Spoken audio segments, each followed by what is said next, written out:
ओम शांति। आज का भगवद गीता का श्लोक है दूसरे अध्याय का 51 नंबर श्लोक, अध्याय सेकंड, श्लोक नंबर 61।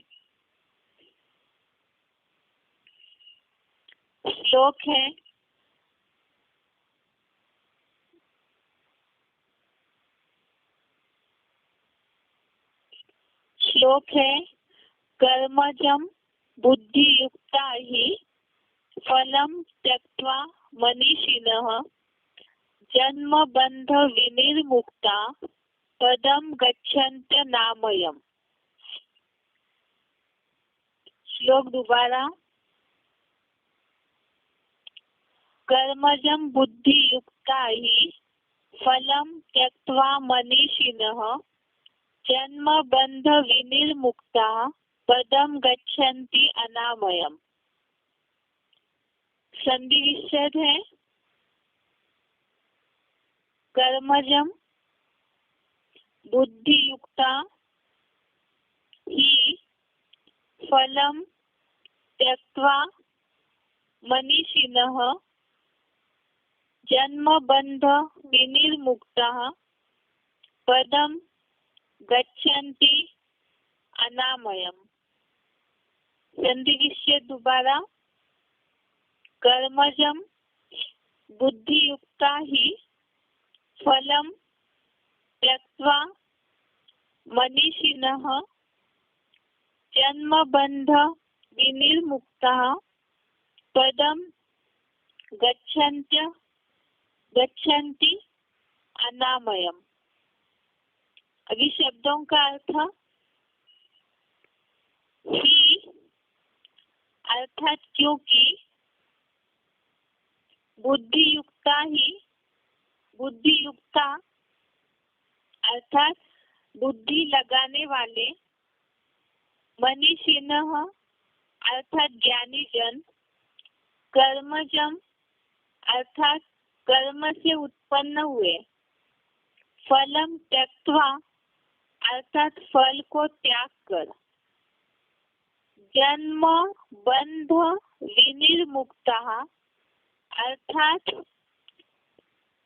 जन्म बंधनों से विशेष रूप से मुक्त हुए, अनामयम अर्थात पाप रहित, पदम अर्थात परम पद को, गच्छन्ति अर्थात प्राप्त करते हैं।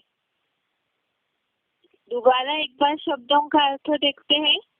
ही अर्थात क्योंकि, बुद्धियुक्ता अर्थात बुद्धि लगाने वाले, मनीषिणः अर्थात ज्ञानी जन, कर्मजं अर्थात कर्म से उत्पन्न हुए, फलम त्यक्त्वा अर्थात फल को त्याग कर, जन्म बंध विनिर्मुक्ता अर्थात जन्म बंधनों से विशेष रूप से मुक्त हुए, अनामयम अर्थात पाप रहित, पदम अर्थात परम पद को, गच्छन्ति अर्थात प्राप्त करते हैं।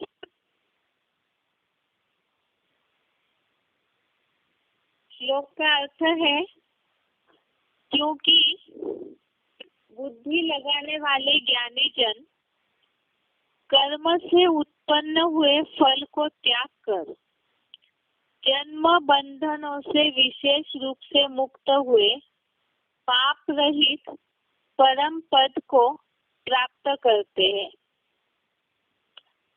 बुद्धि लगाने वाले ज्ञानी जन कर्म से उत्पन्न हुए फल को त्याग कर, जन्म बंधनों से विशेष रूप से मुक्त हुए, पाप रहित परम पद को प्राप्त करते हैं। अभी तक जैसे कर्मों की गति बताते आए हैं श्लोक में, जो हमने समझा अभी तक 2-4 दिन के श्लोक में, कि श्रीमत अनुसार ही कर्म योग में ही अधिकार है, ऐसे भगवान ने अर्जुन को बताया। उसके साथ बुद्धि और परमात्मा में लगाने सिवाय अगर कर्म करते हैं तो नीचा है वो कर्म, शुद्र कर्म बताया। और सफलता असफलता में भी समान रहने के लिए अर्जुन को बताया। इसी तरह से ही जैसे कल के श्लोक में हमने देखा, कर्मों में कुशलता ही योग है, अर्थात कर्म और योग इकट्ठा ही होना है। जैसे कल अव्यक्त वाणी का पॉइंट भी हमने देखा था, ऐसे नहीं कहा जाता है बैठा बैठा योगी, कर्म योगी बोला है, अर्थात कर्म करते हुए उसमें याद समाई हुई होनी चाहिए, तब ही वो कुशलता पूर्वक कर्म हो सकता है। इसी तरह से आज के श्लोक में ये बात बताई कि ऐसे जो कर्म योगी है, ऐसे ज्ञानी जन है, वो कर्म से उत्पन्न हुए फल को त्यागते हैं, और फल को जब त्यागते हैं तो उसका परिणाम स्वरूप जन्म बंधनों से विशेष रूप से मुक्त हुए। अर्थात भगवत गीता में गीता ज्ञान कलयुग के अंत में अर्जुन को सुनाया गया है, क्योंकि जन्म बंधनों से, जन्मों से जो बंधन निर्माण होते हैं अर्थात दुख निर्माण होते हैं, उससे विशेष रूप से मुक्त हुए। जब कर्म से उत्पन्न हुए फल को त्यागेंगे और ऐसे ज्ञानी जन जो कर्म और योग को अलग नहीं करते हैं, तो ऐसे कर्म योगी ज्ञानी जन जन्म बंधनों से विशेष रूप से मुक्त होकर पाप रहित होंगे और परम पद को प्राप्त करेंगे, जो कि इस ईश्वरीय पढ़ाई का लक्ष्य है। परम पद अर्थात देवता पद, उसे प्राप्त करेंगे जो ईश्वरीय पढ़ाई का लक्ष्य है। और भगवान जो अर्जुन को बता रहे हैं गीता ज्ञान, तो उसका भी वही लक्ष्य है। एक बार इस श्लोक के अर्थ को क्लैरिफिकेशन सही देखते हैं, क्योंकि शिव बाबा से बुद्धि लगाने वाले ज्ञानी जन विश्व कल्याण के कर्म से उत्पन्न हुए फल को त्याग कर जन्म जरा मरण आदि बंधनों से विशेष रूप से मुक्त हुए, पाप रहित अतीन्द्रिय सुख वाले कलातीत विष्णु लोकीय परम पद को वैकुंठ में प्राप्त करते हैं। एक बार दोबारा अर्थ देखिए क्लैरिफिकेशन सही, क्योंकि शिव बाबा से बुद्धि लगाने वाले ज्ञानी जन विश्व कल्याण के कर्म से उत्पन्न हुए फल को त्याग कर जन्म जरा मरण आदि बंधनों से विशेष रूप से मुक्त हुए, पाप रहित अतीन्द्रिय सुख वाले कलातीत विष्णु लोकीय परम पद को वैकुंठ में प्राप्त करते हैं। अर्थात सबसे पहले तो यहाँ पुरुषार्थी जीवन की स्टेज बताई है। पुरुषार्थी जीवन में इस स्टेज तक पहुँचने के लिए 2-4 श्लोक में पहले से ही कर्मों की गति बताई, जो अभी हमने सुना कि पहले तो श्रीमत अनुसार कर्म योग में ही तेरा अधिकार है। दूसरी बात बताई, इसका मतलब ये नहीं है कि कर्म सन्यासी बनना है। जैसे जो श्लोक हमने देखा था कर्म ने वादी का रस्ते, इस श्लोक में भगवान ने अर्जुन को ये बात खास बताई है, कर्म योग में ही तेरा अधिकार है श्रीमत अनुसार, और कर्म फल में नहीं है। और इसका मतलब हठयोगी भी नहीं बनना है। तो दूसरी बात बताई कि समत्व ही योग है, सफलता असफलता अर्थात इस रिजल्ट की परवाह नहीं करनी है, तो कर्म फल में बुद्धि नहीं लगानी है, और भगवान को याद किए बिना कर्म करते हैं तो नीचा है। इसमें बताया ये सारी अवस्थाओं से जब पार होते जाएंगे पुरुषार्थी जीवन में, जैसे भगवान ने अर्जुन को विधि बताई कर्म करने की, क्योंकि एक कर्म की थ्योरी में कहीं ना कहीं पुरुषार्थी जीवन में अटकते हैं। इसीलिए कर्म की थ्योरी को ही समझाया कि भगवान को याद किए बिना भी कर्म करते हैं तो नीचा हो जाएगा, अर्थात उससे वैसे ही नीच पने की, कंजूस पने की, जो बताया कर्म फल के इच्छुक जो है वो कंजूस है, तो वैसी शूटिंग होगी। और साथ में ही वो विश्व कल्याणार्थ कुछ करेंगे नहीं क्योंकि स्वार्थ भरा हुआ है। और यहाँ तो आज के श्लोक में और भी उससे आगे की स्टेज बताई। इसमें पुरुषार्थ की लास्ट स्टेज है जो बताया कि शिव बाबा से बुद्धि लगाने वाले ज्ञानी जन, अर्थात जो कर्मयोगी बने हैं, जो ज्ञानी बने हैं, ऐसे विश्व कल्याण के कर्म से उत्पन्न हुए फल को त्याग कर, तो विश्व कल्याण के कर्म से उत्पन्न हुए फल को त्याग कर, इसका मतलब अर्थात पहले जो श्लोक हमने कर्मण्य वाधिका रस्ते का पढ़ा उसमें बोला है सांसारिक फल को त्यागना। सांसारिक फल को त्यागना अर्थात देह, देह के संबंधी, देह के पदार्थ या तो भौतिक दुनिया से जो कुछ भी सुख मिलता है तो वो सारे फल को त्यागने के लिए उसने बताया है। वो बात तो खास पुरुषार्थ की पहली स्टेज है, लेकिन जहाँ ये सब बातें समझते समझते कर्मों में कुशलता ही योग है, इस स्थिति तक पहुँचते हैं।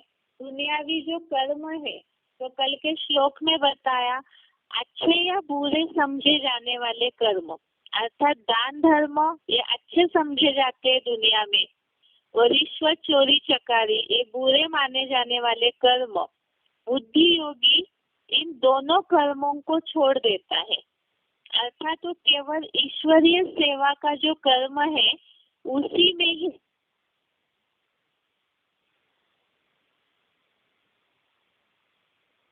में यह बताया ऐसे जो कर्म योगी ज्ञानी जन है वो विश्व कल्याण में लगने के बावजूद भी विश्व कल्याण के कर्म से उत्पन्न हुए फल को त्याग कर, विश्व कल्याण अर्थात जो यहाँ ईश्वरीय पढ़ाई के चारों सब्जेक्ट है और उन चारों सब्जेक्ट से जुड़ी हुई खास तो है सेवा, मनसा वाचा कर्मणा, ये जो सेवा करते हैं और उससे जो भौतिकता का अगर रिजल्ट निकलता है, जैसे सेवा की तो उससे तुरंत मान मर्तबा मिलता है, महिमा मिल जाती है कई बार, तो उसमें भी अटकेंगे नहीं, उस फल को भी त्यागेंगे।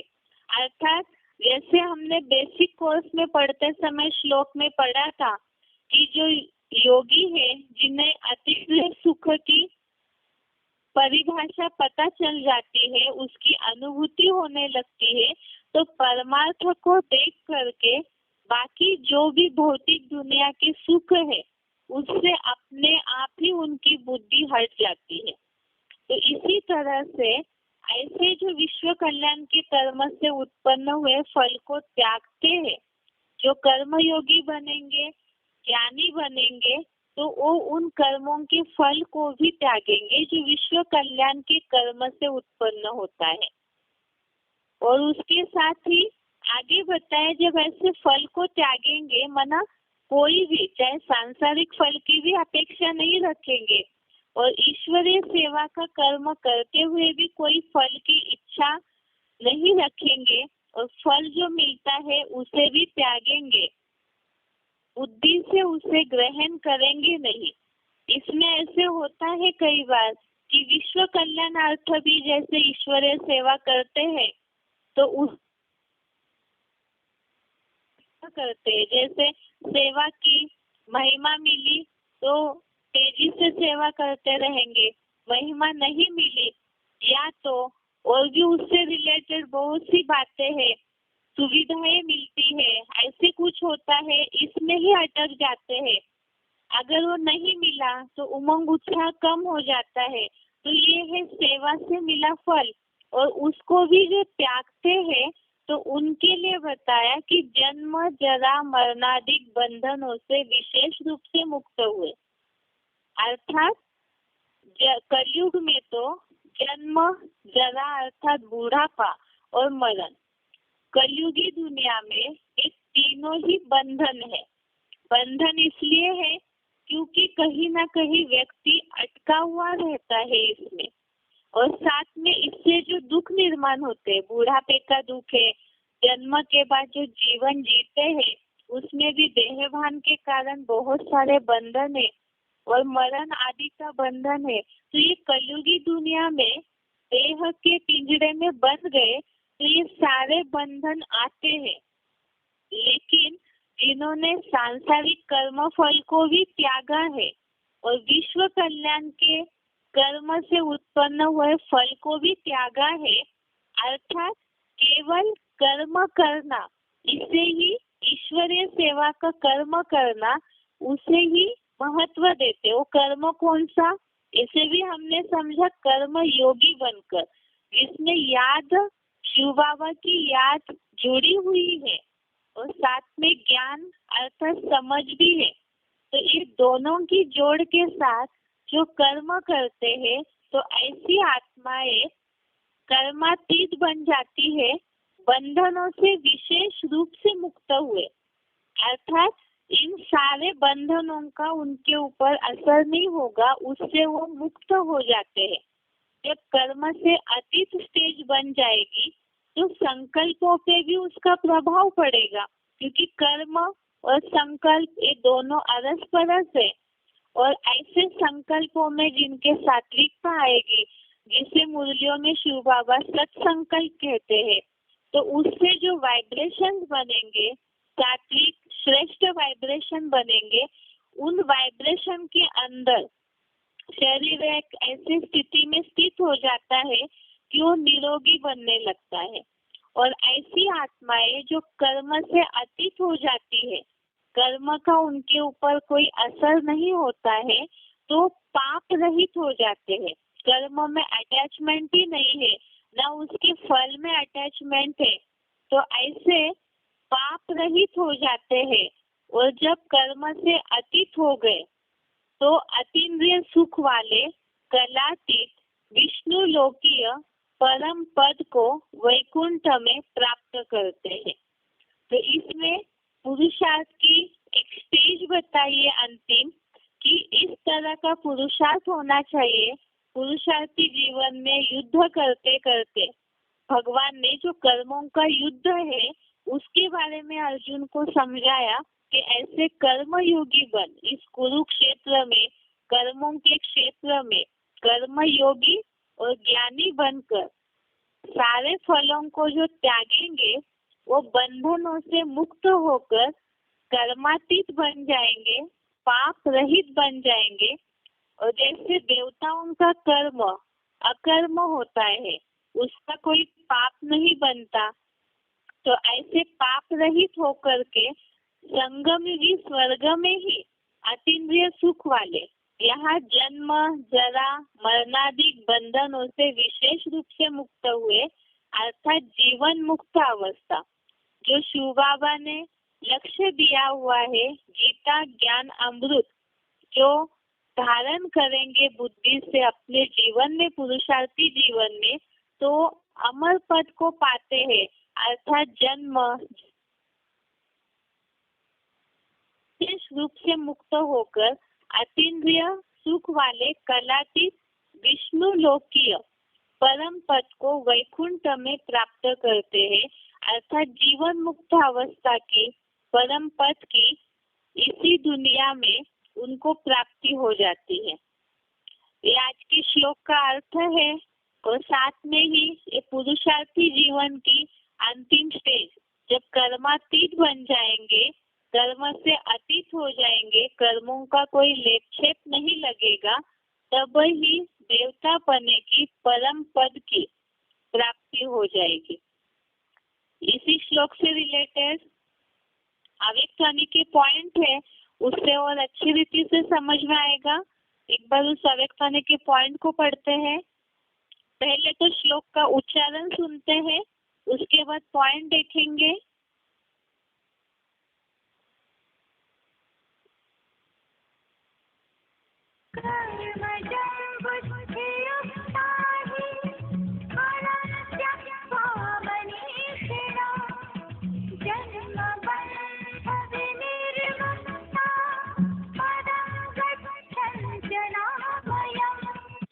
शिव बाबा से बुद्धि लगाने वाले ज्ञानीजन विश्व कल्याण के कर्म से उत्पन्न हुए फल को त्याग कर जन्म जरा मरणादिक बंधनों से विशेष रूप से मुक्त हुए पाप रहित अतीन्द्रिय सुख वाले कलातीत विष्णु लोकीय परम पद को वैकुंठ में प्राप्त करते हैं।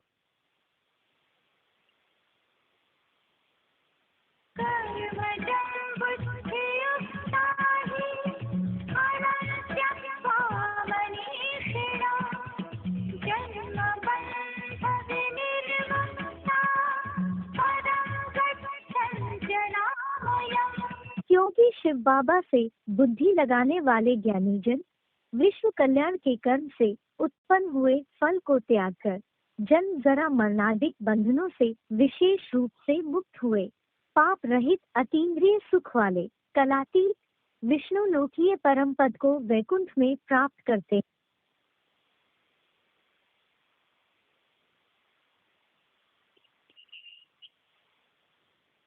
अवेक्षानी का पॉइंट है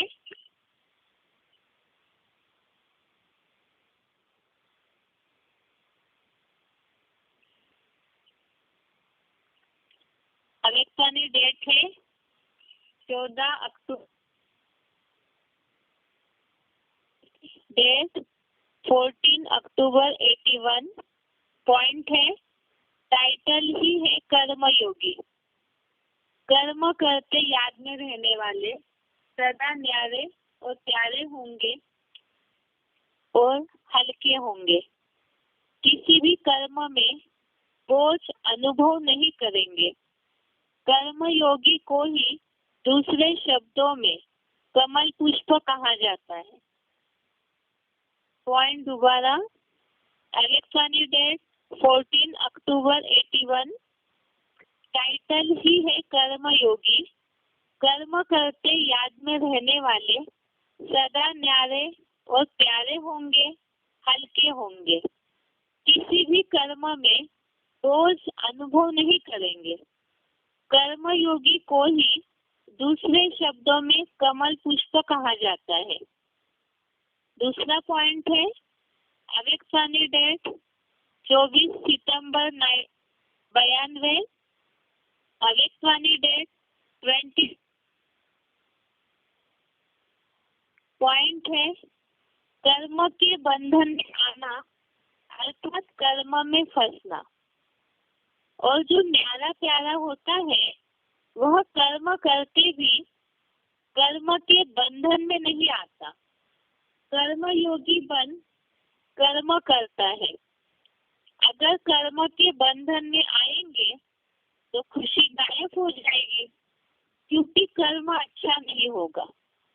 लेकिन कर्म योगी बनकर कर्म करने से दुख की लहर से मुक्त हो जाएंगे। सदा न्यारा होने के कारण प्यारे रहेंगे।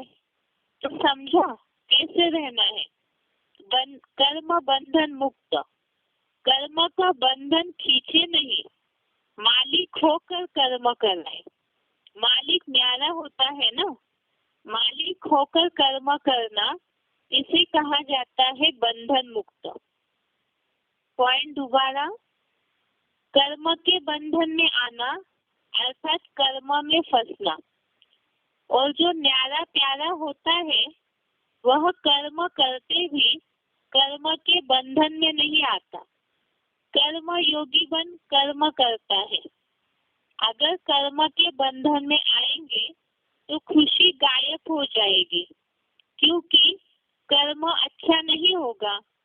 लेकिन कर्म योगी बनकर कर्म करने से दुख की लहर से मुक्त हो जाएंगे। सदा न्यारा होने के कारण प्यारे रहेंगे। तो समझा कैसे रहना है। कर्म बंधन मुक्त। कर्म का बंधन खींचे नहीं, मालिक होकर कर्म कराए। मालिक न्यारा होता है ना, मालिक होकर कर्म करना इसे कहा जाता है बंधन मुक्त। अभी आगे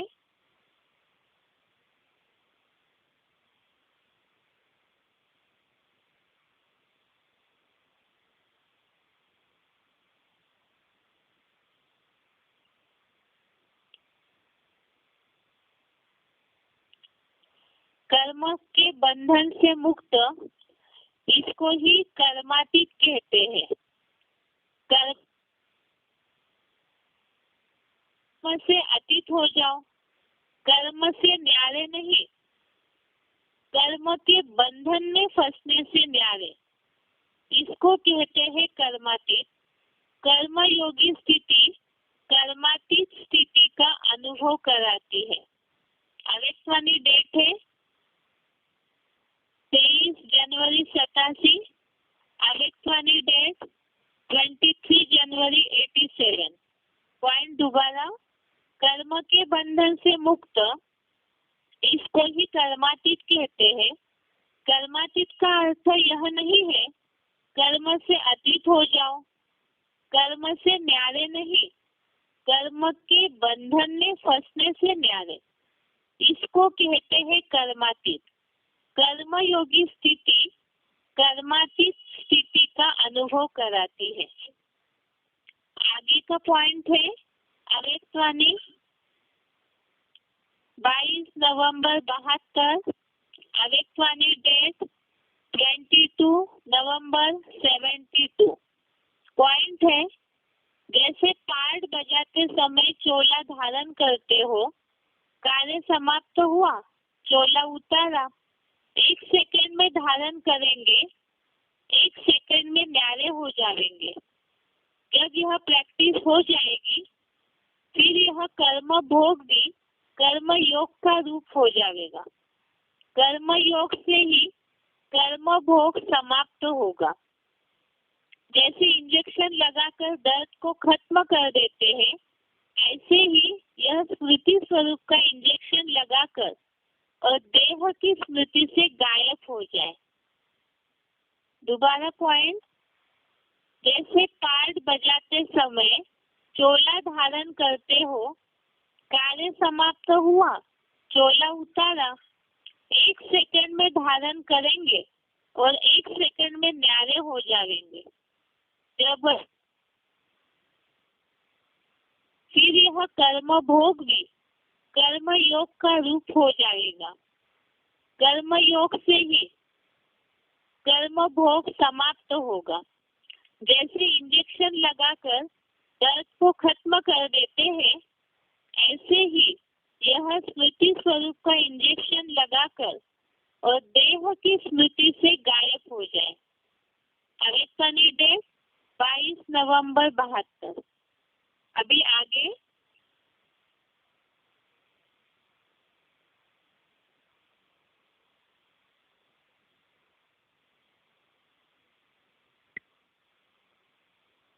पॉइंट है 18 दिसंबर 87। पॉइंट है 18 दिसंबर 87। आवेशवाणी का ही पॉइंट है। कर्मातीत अर्थात कर्म करते हुए कर्म के बंधन से परे। एक है बंधन और दूसरा है संबंध। कर्मेंद्रियों द्वारा कर्म के संबंध में आना अलग चीज है। कर्म के बंधन में बंधना वह अलग चीज है। कर्म बंधन कर्म के हद के फल के वशीभूत बना देता है। वशीभूत शब्द ही सिद्ध करता है जो किसी के भी वश में आ जाता है। वश में आने वाले भूत के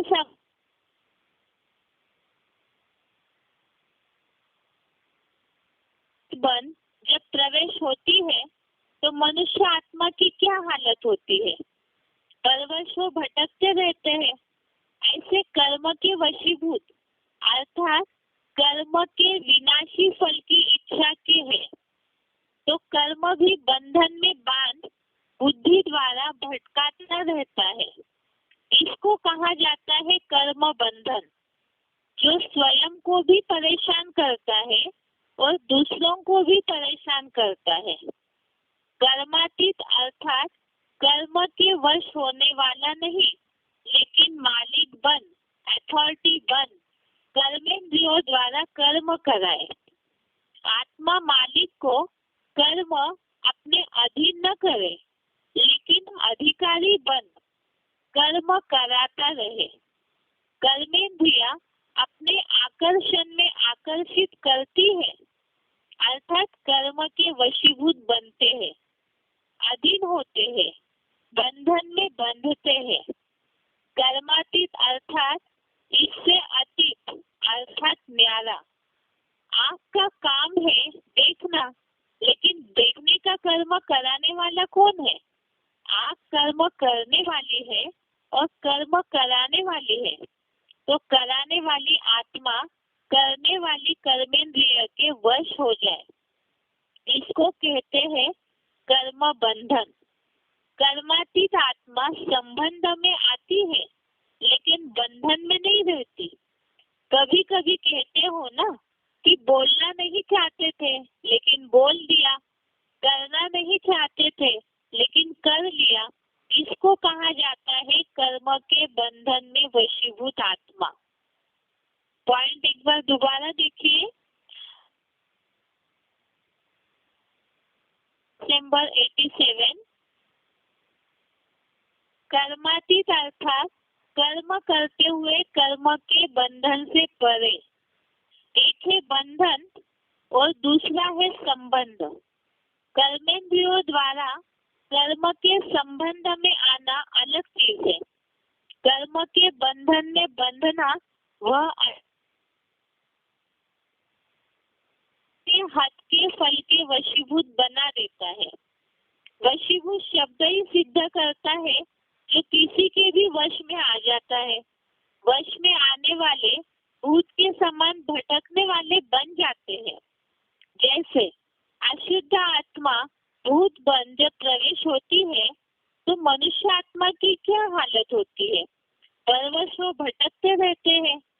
ऐसे कर्म के वशीभूत अर्थात कर्म के विनाशी फल की इच्छा के है, तो कर्म भी बंधन में बांध बुद्धि द्वारा भटकाता रहता है। इसको कहा जाता है कर्म बंधन, जो स्वयं को भी परेशान करता है और दूसरों को भी परेशान करता है। कर्मातीत अर्थात कर्म के वश होने वाला नहीं, लेकिन मालिक बन, अथॉरिटी बन, कर्मेंद्रियों द्वारा कर्म कराए।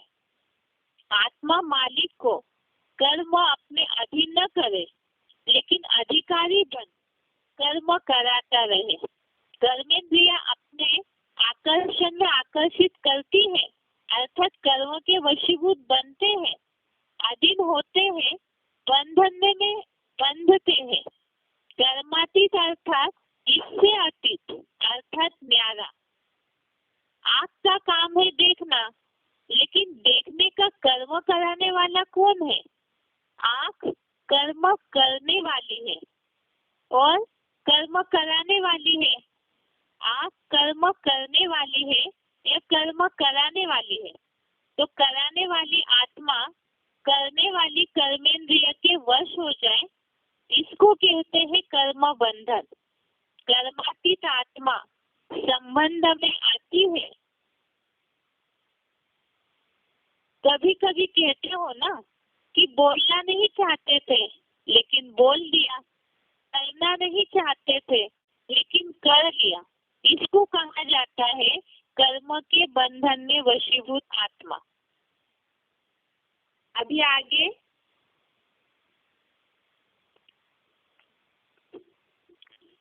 आज के श्लोक से रिलेटेड ही सिलेक्टेड पॉइंट है। वार्तालाप नंबर 1222, डिस्कशन नंबर 1222 1222।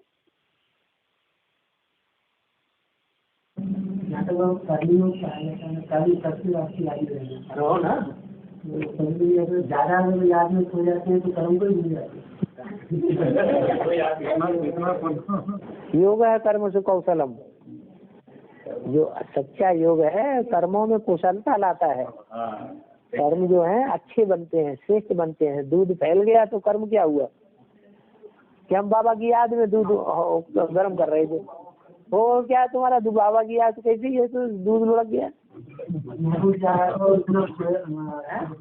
याद में इतना खोया हुआ है कि उसको आचरते हुए कोई मतलब दिखाई नहीं पड़ा, तो दिखाई नहीं पड़ी तो कर्म तो कुछ हुआ नहीं, कर्म तो करिए,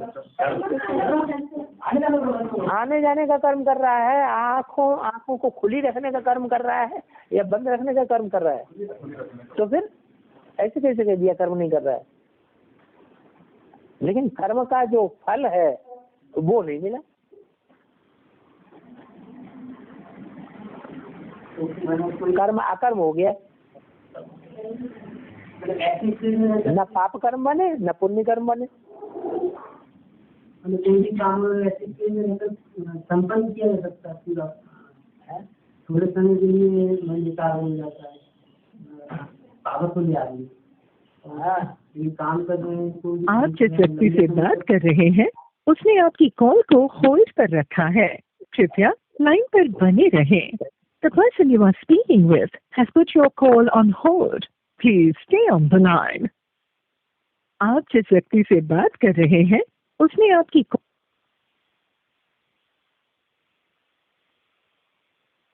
अभी जो हमने पॉइंट सुना वो कल का जो श्लोक था 50 नंबर बुद्धि युक्त जहाती है उससे रिलेटेड था।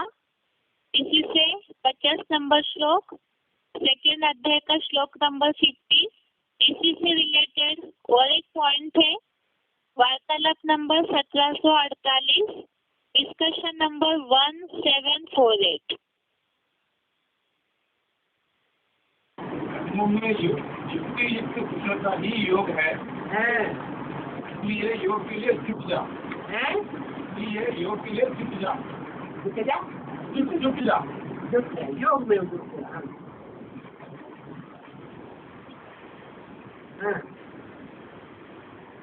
युक्ति कुशल है, युक्ति कुशल का मतलब। अरे युक्ति नहीं जानते, बाबा 20 बार बोलते हैं युक्ति से काम करो। क्या पत्नी है, पति का आधा हक है कमाई में पत्नी का, लेकिन वो नहीं देता है। क्या एक पैसा नहीं देता, घर खर्च के लिए भी नहीं देता। क्या करे, लड़ाई लड़े हैं? लड़ाई लड़े तो ये युक्ति नहीं है। खूब अच्छी तरह से प्यार करे, सेवा करे, मौका लगे तो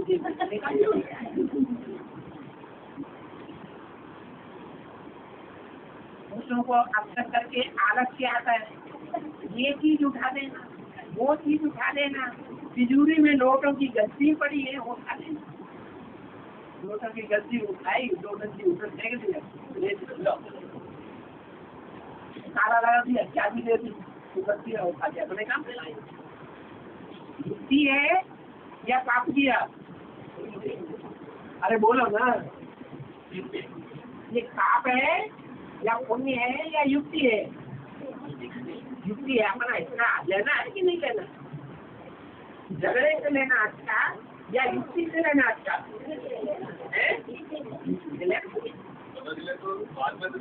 है? पता चलने के बाद बाद में तो झगड़ा खाएगा भाई। दुकान में नहीं रहते हो क्या? दुकान में रहकर कि तुमसे गलती नहीं हो सकती है क्या? यहाँ घर के अंदर आकर के ही गलती होती है, नोटों की होती है, बाहर नहीं होती, तो खाएगा झगड़ा।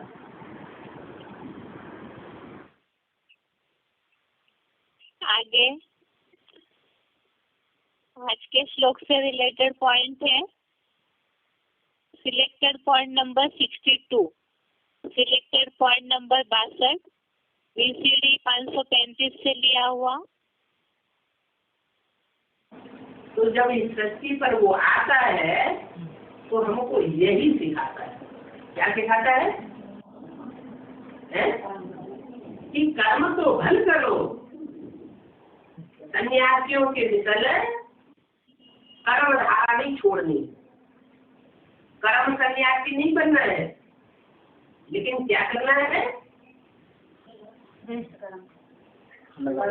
मेरी याद में रह करके कर्म करोगे तो तुमको भी कर्म का लेप छेप नहीं लगेगा, तुमको कर्म का लगाव नहीं लगेगा। क्या जैसे मैं कर्म करता हूँ तो मेरे को किसी का लगाव नहीं होता, मेरे को किसी की याद नहीं आती। ऐसे ही तुमको भी कर्म का लेप नहीं लगे। ये आकर के बताता है कि मुझे याद करो।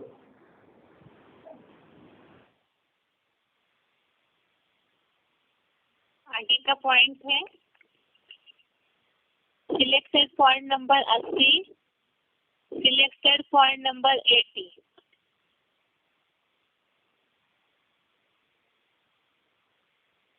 कर्म किया और कर्म का फल नहीं आया, कर्म से अतीत स्टेज चली गई आत्मा की।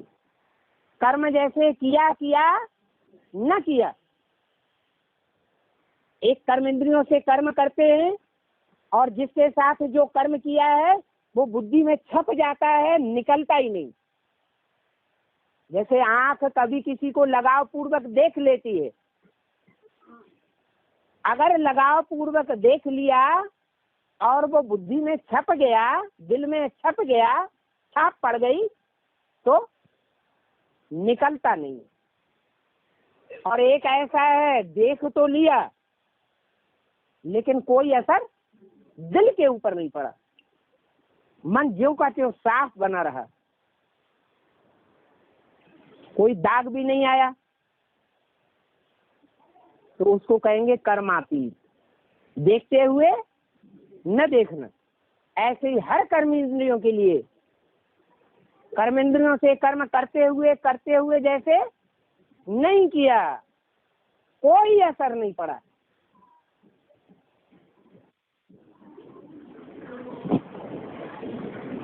तो पवित्र आत्मा बनी होगी तब तो ऐसी स्टेज बनेगी।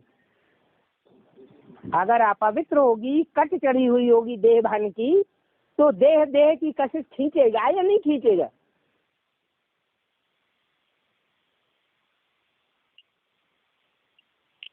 आगे है selected point number 188, selected point number 188।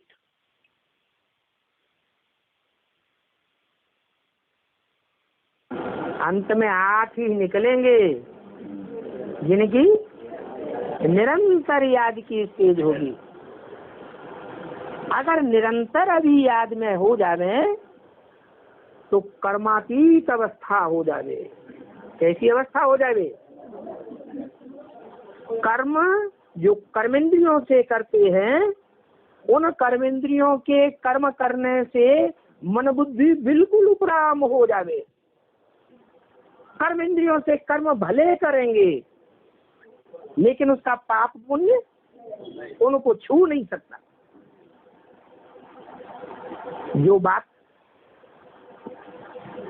तो झूठी गीता में विद्वान पंडित आचार्यों ने समझ ली। उन्होंने भी लिखा है कि योग निष्ठा में जो रहने वाला है वो सारे संसार की हत्या कर दे तो भी उसके ऊपर पाप नहीं लग सकता। अब हत्या तो कर्मेंद्रियों से ही करेगा, लेकिन कर्मेंद्रियों से हत्या करते हुए भी उसका बुद्धियोग किसके साथ जुड़ा होगा?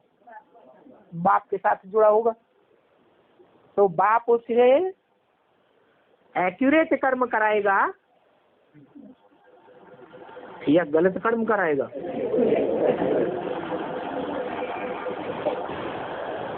कभी विनाश भी जरूरी है या नहीं है? तो जब विनाश जरूरी है तो विनाश कराया।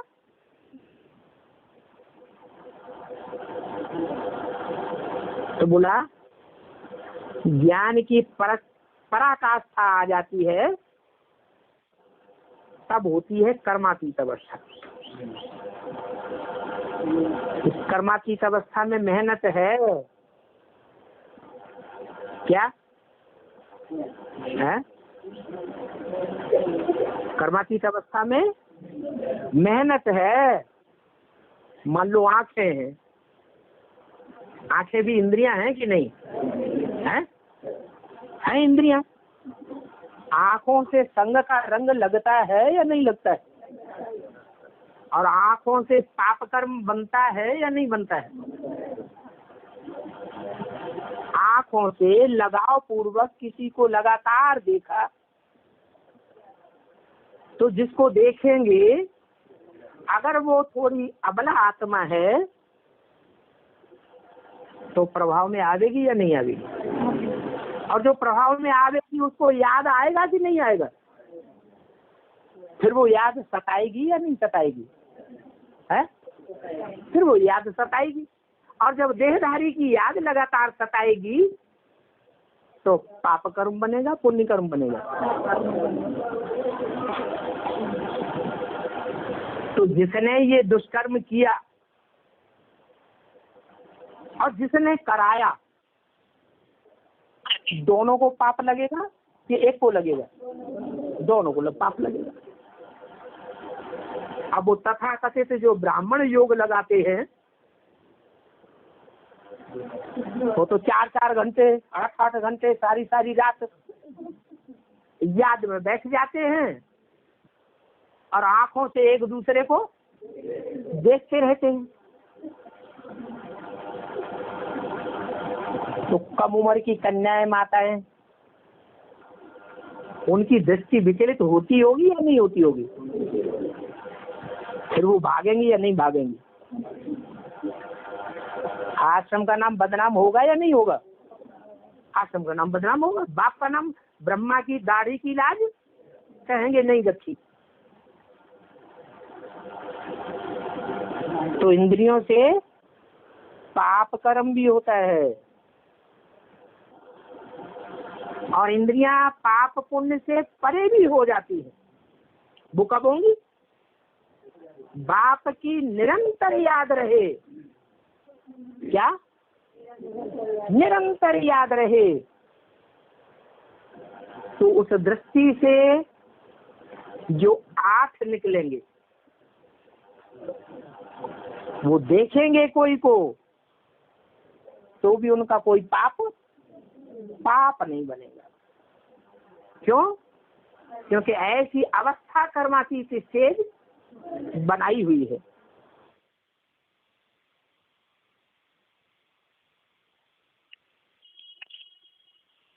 आगे है selected point number 395, selected point number 395।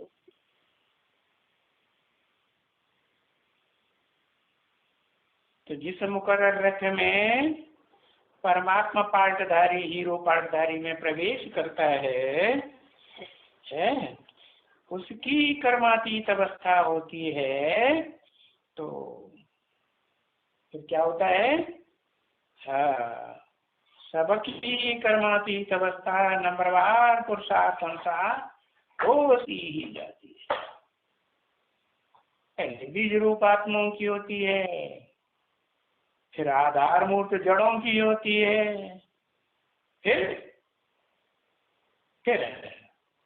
वृक्ष में जो भी तना है, तनी टहनी है, पत्ते हैं,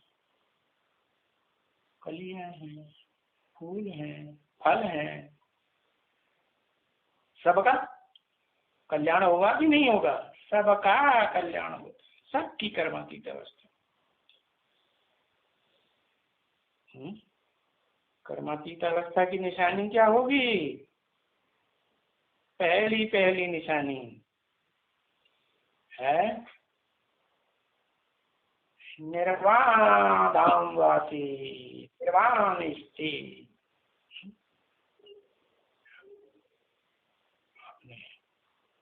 शास्त्र में 4 मनुष्य के जो पुरुषार्थी रूप हैं वो गाए हुए हैं ना। बचपन है, नौजवानी है, और नौजवानी भोगने के बाद फिर वानप्रस्थ, वानप्रस्थ से भी ऊंचा फिर क्या है? संन्यास, संपूर्ण न्यास। तो कर्मातीत अवस्था की यादगार है निर्वाण धाम वासी। क्या फिर वाणी चलेगी? वाणी चलेगी, फिर वाणी नहीं चलती।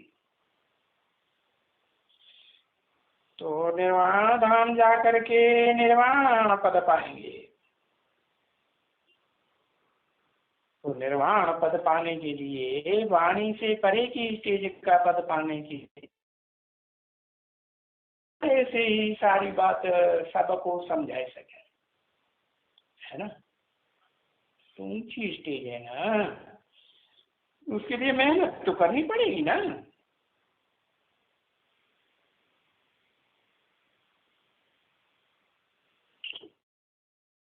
अभी आगे selected point number 629, selected point number 629।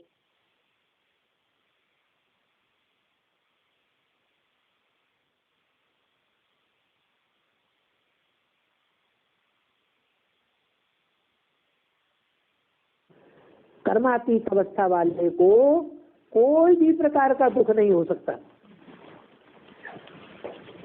क्यों? क्योंकि 63 जन्म के जितने भी कर्म बंधन है सारे भस्म हो गए।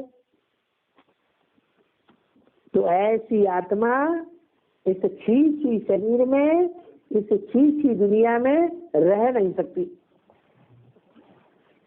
उपराम होकर रहेगी।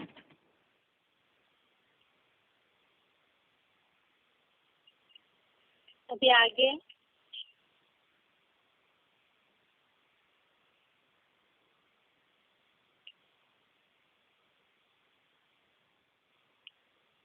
आगे देखते हैं। Selected point number 1475, selected point number 1475।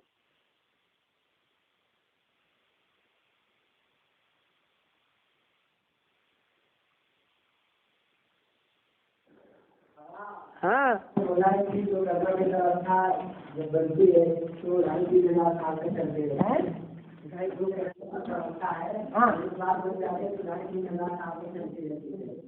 मतलब जो कर्मातीत अवस्था इस समय बन जाती है लास्ट में, संगम के लास्ट में, वो 2500 साल काम करती है।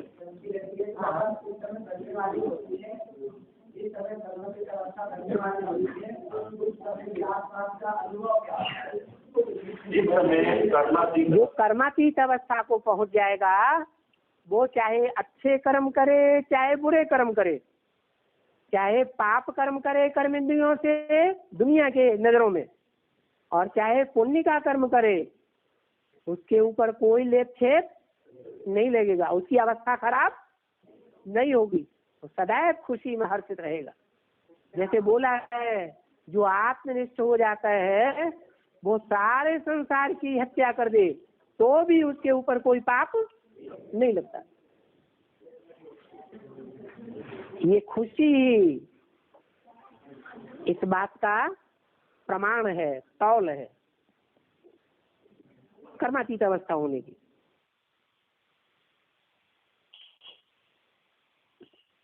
अभी आगे बेसिक कोर्स में बात चल रही थी। पिछले हफ्ते का रिवीजन वैसे टेस्ट के जो प्रश्नों का जवाब दिया था उसमें हो गया, इसलिए आगे का टॉपिक देखते हैं। आज बात चल रही थी 84 लाख योनियों की। जो हमने जिज्ञासुओं को अभी तक इन बातों को क्लियर किया है कि वास्तव में मनुष्य आत्मा 84 लाख योनियों में नहीं जाती है, ना ही उस तरह से कोई जानवर, पशु, पंछी आदि योनियों में जन्म लेती है। और भगवत गीता के श्लोकों के आधार से भी हमने इस बात को समझाया है कि वास्तव में पाप का दंड मनुष्यों के ही ऐसी अवस्थाओं में मिलता है, मनुष्य योनि में ही पापों का दंड मिलता है। जैसे स्त्रियां, वैश्य, शूद्र ऐसी कैटेगरी के जन्म मनुष्य जन्म ही मिलते हैं। और भगवत गीता में इसी के साथ साथ जैसे आसुरी योनियों का उल्लेख आया है, जो बोला है मूढ़ा जन्मनि जन्मनि, अर्थात जो ऐसे आसुर योनियों जैसे क्रूर मनुष्य कर्म करते हैं तो उनको अधम गति को पाते हैं, जन्म जन्मांतर की नीच गति को पाते हैं। और भगवत गीता में राक्षस योनि का भी उल्लेख आया है, तो उसमें भी मनुष्यों के कर्मों के आधार से ही राक्षस योनि अर्थात वैसे कैटेगरी का ऐसा जन्म मनुष्य रूप में ही मिलता है। अलग से कहीं भी गीता में जानवर योनि का उल्लेख नहीं आया है। अभी आज की बात है, आज हमें देखना है कि भगवत गीता में इसी तरह से ही गीता में सत असत योनियों का उल्लेख आया है।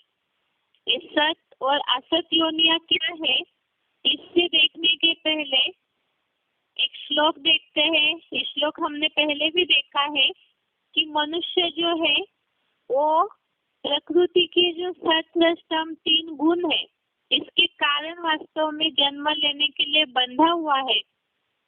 13वें अध्याय का 21वां श्लोक देखिए, अध्याय 13 श्लोक नंबर 21।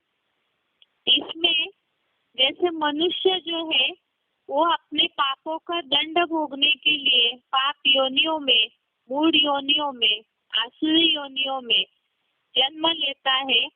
और इसी तरह से ये सत असत योनियों में जन्म लेने के लिए बंधा हुआ है।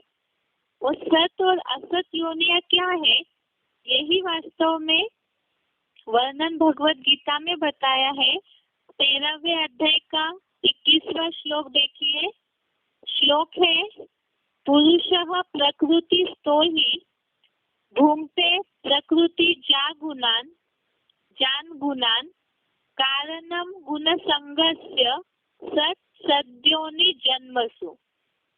श्लोक दोबारा, पुरुषः प्रकृतिस्थो हि भुंक्ते प्रकृति जान गुणान कारणम गुण संगस्य सत सद्योनि जन्मसु। अर्थात आत्मा प्रकृति में स्थित प्रकृति से पैदा हुए 3 गुणों को भोगता है। आत्मा जो शरीर रूपी प्रकृति में विराजमान है, इस पिंजरे में बंध जाती है, तो प्रकृति से पैदा हुए जो हमने पहले भी देखा है सत्व, रज और तम, इन 3 गुणों को भोगता है। और इन 3 गुणों में आसक्ति या लगाव ही इस आत्मा के सत असत योनियों में जन्म का एकमात्र कारण है।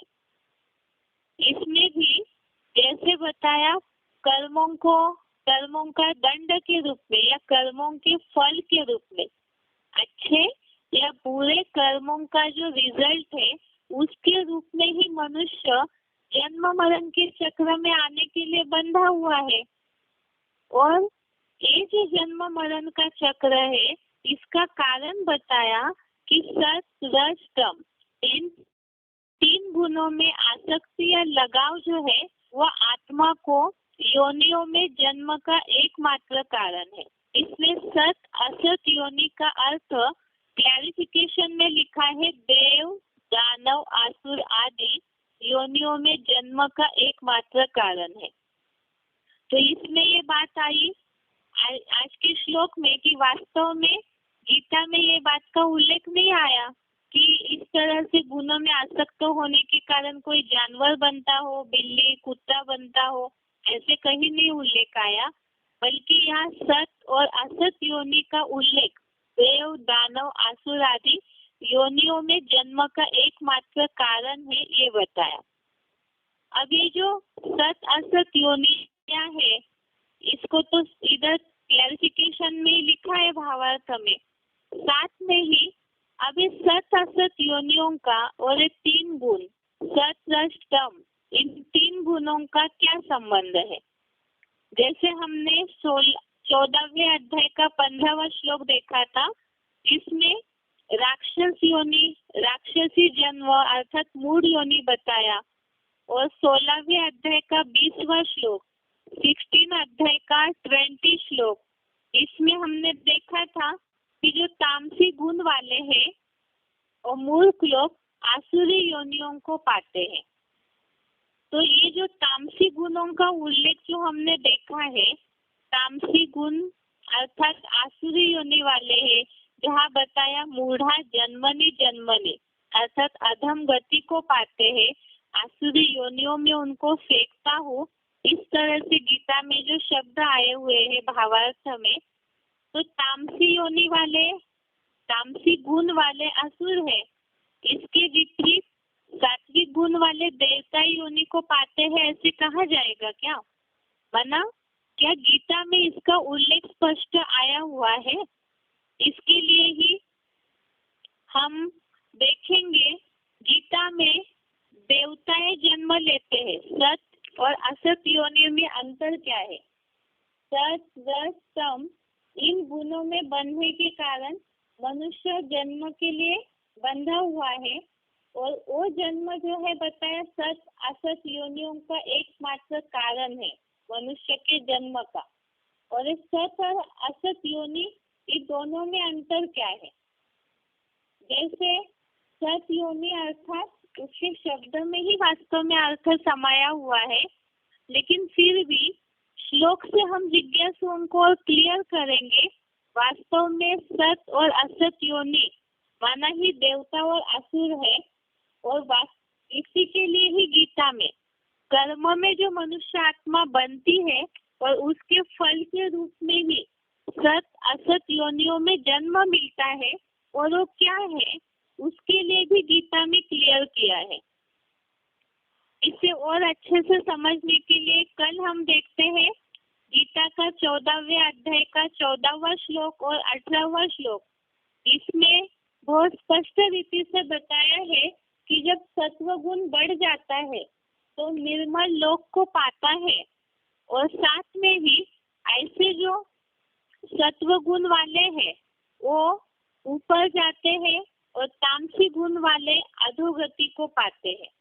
अर्थात सत और असत योनियों का उल्लेख अच्छी तरह से बताया है कि ऊपर जाने वाले सात्विक गुण वाले और नीचे जाने वाले अधोगति को जाने वाले तामसी आसुरी योनियों वाले हैं। तो ये ऊपर और नीचे कोई अलग से देवता और असुरों का लोक है क्या? इसे भी हम कल क्लियर करेंगे। आज के लिए यहाँ तक ही। ओम शांति।